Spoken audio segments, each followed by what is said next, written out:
Dua sofirratti murteesseera garuu kan ibiddaan ta'a yoon du'es kanatu natti jabaate. Viidiyoo Mucaan ammasin asirratti argitan kun qarshii miliyoona tokkoon sababa waan hin taane keessa galeef kasaaree yeroo ammaa kana jechuudha sadarkaa du'a ofitti murteessuurra ga'ee akkanatti bo'aa jira jechuudha. Mee obboleessi keenya kun maqaan isaa Kabroon jedhama. Baay'ee mucaa qaxaleef jabaa akkasuma immoo baay'een keessan kan beektanii nama ofirra darbee namootaaf illee waa baay'ee gochaa ture. Yeroo ammaa kanatti garuu duwwaa ta'ee yeroo itti garatti deebi'u wallaalee haala dhiphisaa fi rakkisaa keessa jiru taa'ee jira jechuudha. Mee viidiyoo guutuu isaa sagaleema isaatiin haa dhaggeeffannu. Yeroo ammaa dargaggoonni keenya biyyoota keessa jiran suusii garaagaraarraa kan ka'een jireenyi isaanii diigamaa duwwaa ta'aa jira. Mee irraatii haa daawwannu. Dua sofirratti murteesseera garuu kan ibiddaan ta'a yoon du'es kanatu natti jabaate. Viidiyoo kana asliitti Mubaarakitti abdiitti sheerinaaf godha. Yoon of ajjeeses kan ibiddaa ta'uudha akka amantaa keenyaattis akkasi. Kanaaf natti ulfaatee abdii mureera garuu jireenyarraa maaltu akkana abdii si mursiisee darajaa kanaan si ga'ee yoonaan jettanii kumaara tokkotu jira. Kumaara onlaayinii wayii utuu hin beekin ijoollee Addis Ababaa deeme ijoolleen godanyaan koo tokko aggaataamiin taphataaru akka lootorii godhanii na barsiisanii waan akkanaa wayitii maaltu si baa minaamin jedhanii na barsiisanii gaafa san baruu anyway waa tokkoon fayyadunni baree ergan bareetii waggaa tokko naannoo waggaa tokkoon keessa jiraadhe kana keessatti immoo birrii miliyoona tokko ol nyaachise birrii miliyoona tokko falakkaadha ol nyaachise asabaa ka waggaa tokko waan akkanaa keessa ture. Birrii kanas miti amma wanti na dhibee birrii kana keessaa birriin kun 400 liqii namaatuun fuudhu tuun irraa nan deebisa jedhu akkasumatti birrii 400 naannoo akkasii wayii narra jira amma idaan namaa amma birrii san nyaachise kan kootiif tuun taane waadan tuyyuu abdii na mursiise. Inni abdii na mursiises maali namni guyyaarraa dhufee liqii isaa kana na gaafata gaafa namni liqii isaa kana na gaafate ofin jibbaa. Ani viidiyoo kana inni argitan amma baay'een keessan akka rifattanu nan beekaa isiniyyuu akkanatti nan beektanu an akkas ta'e of arguu isaati jechuudha. Isinuu akkanatti nan beektanu kanaafiyyuu yeroon akkas ta'e of arguu jireenya biyya duniyaarraa abdii mureen jira. Maaliif abdii murtee immoo yoonaan jettanii ani ijoolleedha ganaa sirriidha hojjetadhee birrii kanas argachuu hin danda'a waan hundayyuu deebisuu hin danda'a garuu riqii namaa hadhaa namni na gaafatu kana argan kumaara kana dhiisee illee liqiin namaa kun irra jira liqii namaa kana kaffaluu hin dandeenye akkan immoo liqii namaa kana nan kaffala siichi hojjedhee hin jenne ergasii ofii kan kooti yuutuubiin hojjedhaa weebsaayitiin hojjedhaa ji'a keessa 50 60 waliin argadha. Hojii kana hundumayyuu waggaa tokko duran dhiise irran kumaarichatti galwachumaan nan dhiise birrii qofa miti kan inni na nyaate hojii koo kaayyoo koo abjuu koo illee maalummaa koo na nyaate of bira darbee nama gargaarsiisuun ture ofii kan kooti kaleessa hadha immoo laaptooppiin ittiin weebsaayitii hojjedhu nan gurguree bilbilan qabu iPhone qabu ture nan gurguree kaameraa nan gurguree kana hundayyuu namoonni natti dhiyaatan hin beekanii kana dura qabaadhee dhuguma gurguruu koof dhiisu waanuma hundaan beeku innaa kana hunda nan gurguree hadha deebi'ee hojjedheetaniyyuu jira kanaallee kaffala jedhee akkan abdiin godhanne bilbiluma tokko illee of hirkaan qabu bilbilan qabadhu jechuudha kan koomiti isayyuu kan goddanyaa kan koo tokko naa kenne jechuudha bilbila kanaan baatarala innaa bilbila kanaan waa hojjedha jedhees hin danda'u ani immoo sichi bilbila bitachuu miti dhugaa rabbii bilbila bitachuu miti nama kaleessa yeroo kana waa nyaatiyan amma sa'aatii kana ta'aa jiru wallahi billahi amantanis dhiiftanis jechuudha isan kaleessa yeroo kana nyaadha amma waa nyaanne irbaata nyaanne kursii nyaanne misii guyyaa nyaanne amma yonaati ta'aa jira ilma namaa ammoo waa gaafachuun kaleessa gaafan kumaara keessa jiru liqiillee daffaree nama gaafachuu namni nan danda'a garuu hadhaa nan beelee jedhee nama gaafachuu wallahi natti jabaata hangam akkan abdii muree bayee viidiyoo kan hojjechuu koo irratti argitan jechuudha.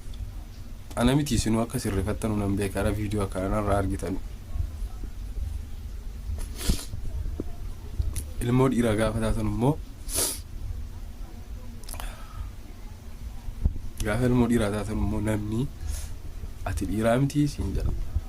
Dadhabaadhaan dhiirri siin dadhabna yeroo dadhabnu qabna. Itti gaafatamummaa baay'ee qabna. Maatii qabaan garuu maatiin kan koo ana miti nama biraatiif iyyuu nyaachisuu nama danda'u. Maatii koo biratti galuu wallaalle garuu maatiin koo akka inni itti na beeku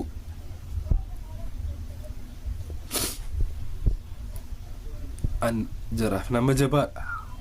Nama of bira darbee nama gargaarsisuu danda'u akkasitti na beekani jarri.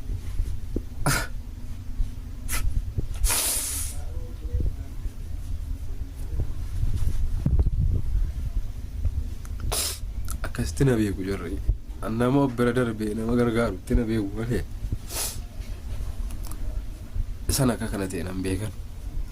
Isaan akkana taraa namummaatii ba'e nan beekan. Akkanatti na arguu jiraarra immoo duun filadha wallaahi. Du'a ofirratti murteesseera garuu kan ibiddaan ta'a yoon du'es kanatu natti jabaate. Hangam akka nabdii mure garuu viidiyoo kana gaafan hojjedhu iyyuu isiniif galuu danda'a. Karaa kana rakkinattii kan koo kana liqii namaa kana narraa kaffaltanii bilbila tokko natti turtanii akka namaatti hojiitti na deebisuullee yoo dadhabdan jechuudha. Namni biraa ana laalee waan kanatti akka miidhamu barbaadu ana laalee akka irraa baratu nan barbaada. Viidiyoon kun dhiyaansi ana fayyaduu dadhabe nama biraan fayyada. Viidiyoo kanarraa ijoollee waan akkanaa keessa jirtan yookaan gara fuulduraatti itti dhuftan akka waan guddaa irraa barattan abdiin qaba. Tola miti jechuudha maqaa koo balleessee yookaan immoo gatiitti kaffaleera bakka. Dogoggoreera miti already yeroo tokko dogoggorama rakkoon qabu magan dogoggora koo kanatti akkan gatii kaffale kana akka gatii kaffaltan barbaadu. Kanaafiyyuu yookaan viidiyoo koo xumuraa ta'uu danda'a yookaan immoo bordeebi'ee kolfeenis akkanama ka biiroo kaleessaa ta'e of argadhee as deebi'uu danda'a inshaallah.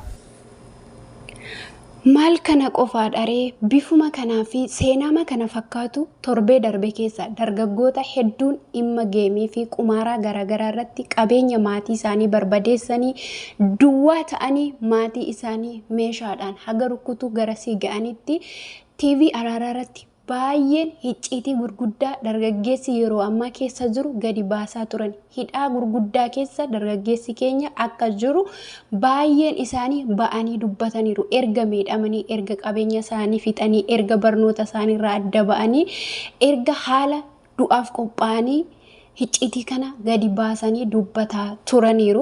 Torbee darbe keessa barnoota dargaggoota bultii sadiif kan raawwate TV araaraa irratti otoo seentanii ilaaltanii wanti kun dhugaadhaa jedhame haga dhamanamuun dadhabutti nama yaachisa. Yeroo ammaa kanatti jechuudha qabeenyi ilma namaa sammuun ilma namaa fayyaatti maraataa ta'eera jechuudha. Hicciitiin kana maali yoo jenne hafuurota hamaa fi abaarsota biyya keenya irra jiran kana haala amantii keessaniin Waaqayyo nurraa haa kaasu jedhaatu irratti kadhadha. Dubbiin qoosaa miti. Dargaggoota ula deemoo barnoota barachaa jiranii sammuu kan qabanii yeroo ammaa garuu bifa qumaaraadhaan bifa hiriyyootaan qabeenya maatii isaanii barbadeessaa jiru jechuudha. Nyaatamanii jechuudha. Qumaara taphachuudhaan TV televizyinii yookaan immoo firiijii baasee gurguree jedhe namichi tokko waan sin ajaa'ibu. Obboleessi keenya tokko immoo ji'a tokko guutuu otoo abbaa koo duukaa waliin argin mana tokko keessa jiraanna. Kutaa 8 kaasee fiilmii garaagaraa ilaaluudhaaf qumaaraa garaagaraa taphachuurraa kan ka'e maatii koo waliin wal dhabeen jira jedhe. Inni tokko immoo hiriyyoota koo waliin qumaaraa taphannaa. Qabeenyaan dura qabu hundumaa fixee bilbila harmee koollee qabsiisee nyaachisee jedha. Kanarraa kan ka'e harmee koo duukaa walitti buunee baay'ee garaan ishee natti gaddee anis immoo maatii koorraa kaa'ee jireenya burjaajaa keessa ture amma garuu harmee koo dhiifama gaafachuun barbaada jedhee dhugaa ba'a. Yeroo ammaa kana keessatti dargaggoota hedduun hiriyyoota isaaniin waan hin taane keessa galanii miidhamaa jiru. Barnootichi guyyaa 3 icciitii kan hunda yaase maal isinitti fakkaata? Barnoonni guyyaa 3 dargaggootaaf darbee icciitiin kun hundaa gadi yaadhe bakka ooltu hiriyaa wajjin ooltuu fi maal akkati hojjettutu jireenya kee boruuf murteessaadha kan jedhu ture mata durichi. Hiriyaan ati wajjin ooltu murteessaadha. Waan ati har'a guyyaarraa gara guyyaatti hojjetaa ooltus jireenya kee boruuf murteessaadha. Sababiin isaa yeroo ammaa akkuma obboleessi keenya Kebroon seenaa isaa dubbate kaameraan gurguree, kompiitaraan gurguree jedhe. Hojiin seexanaa gaafa jireenya kee diiguutti deemtu qabeenya ati qabdu keessaa guyyaarraa gara guyyaatti si hir'isaa adeemeeti gaafa duwwaatti si hambisummoo jechuudha. Eessaa ta'e akkati jirtu akkati of bartu si godha. Hojiin waaqaa garuu warra akkasitti duwwaatti hafe ofitti deebisuudha. Dogoggora dur dabarsan immoo laphee isaanii cabsee dogoggora sanarraa akka barataniif isaan leenjiseetu daandiitti deebisa. Kanaaf obboleessa dargaggeessa warri qabdan akkasuma immoo abbaa manaa suusii akkasii warri qabdan gorfadhaa osoo jireenyi keessa hin diigamin osoo qabeenyi maatii keessanii hin diigamin jechuudha. Abbaan alee fi haati alee giddiyyuu hin rakkata waliin malee alasaa baasee hin gatu.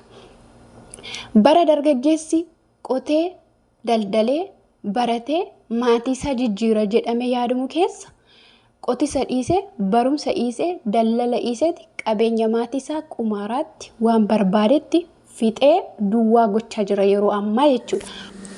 Namoonni kun hundumtuu jaallataniiti amala akkasitti galatoon ta'an jireenya itti aanu yookaan immoo fooyya'insa jireenya argadhaa qabeenya hin qabu kanatti immoo dabaladhaa jedhaniitu bifa hin beekamneen jireenya isaanii dhagochuudha.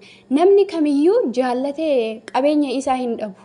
Namni kamuu qabeenya isaa jaallata. Garuu kabiraa dabaladhaatti isa of harkaa qabanii of harkaa dhabu jechuudha. Maaliif jennaan obboleessa keenya kabiroo nama of danda'e sooshaal miidiyaarraa galii gurguddaa jechuudha. Ji'a keessatti 50,000 argadha jedhe. Mee ajaa'iba! Mee osoo waggaa kana guutuu namni kun hojjeteera ta'e sadarkaa maaliirra jira? Kana hundumaa seexanni karooraa fi kaayyoo dargaggeessa fuula kana dura jiru ilaalteeti karaa namaa gorteeti jireenya nama kanaa diigdi jechuudha. Kanaaf gaafa jireenyi keessan gada deemaa dhufu irratti yoo dammaqxan malee jechuudha. Boru gara du'aatti gara badisaatti nama geessiti. Hiriyaa tokko hin kufama. Hiriyaa tokkoon immoo nama ta'ama. Garuu inni murteessan ofiin of beeku hiriyaa ofiis immoo ilaallatanii waliin jiraachuudha jechuudha. Kanaaf jireenya keessan irratti dammaqa. Barnoota fudhadhaa. Namoota miidhaman kanarraa isin immoo miidhaga argadhaa. Garuu namoonni kun boru guddachuu danda'u. Maaliif jennaan namni tokko yoo rakkatee qorame borummoo jireenya boqonnaa qabuu fi jireenya biyyaaf fakkeenya ta'uu keessa jiraata jechuudha. Kanaaf isin immoo amma qabdanii hiriyaa keessanii fi qabeenya keessan irratti dammaquun isin barbaachisaa jechuudha walumaa gala.